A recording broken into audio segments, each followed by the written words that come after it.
কবিগুরু স্মৃতি বিজড়িত শান্তিনিকেতন, যার নাম বাংলা ছেড়ে সারা পৃথিবীর বুকে।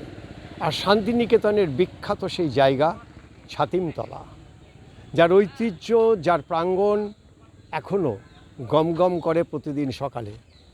উপাসনা করে এখানকার যারা আবাসিক রয়েছে, তারা আচার্য সহ প্রত্যেকেই সেই উপাসনায় তারা অংশগ্রহণ করে।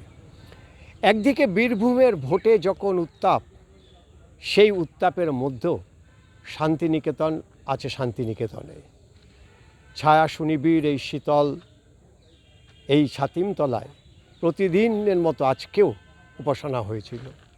এখানকার আবাসিকরা ভোট দেন, যারা রয়েছেন তারাও ভোট দেন, কিন্তু বীরভূমের এই উত্তাপ, ভোটের উত্তাপ নিয়ে তাদের কোনো বিকার নেই।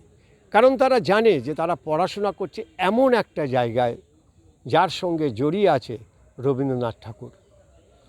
বোলপুরের বিখ্যাত এই শান্তিনিকেতন হয়তো তার কৌলিন্য হারিয়েছে বহুদিন আগে, কিন্তু তবুও কোথাও যেন ঠাকুর এখনও প্রত্যেকের হৃদয়ে, প্রত্যেকের মনে মননে রয়েছে।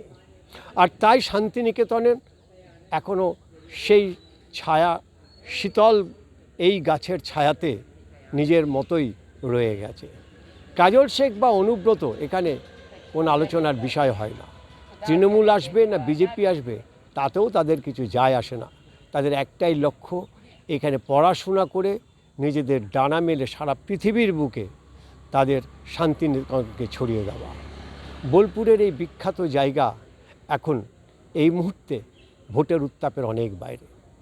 শান্তিনিকেতন থেকে অভয় নাগের রিপোর্ট, বাংলার খবর।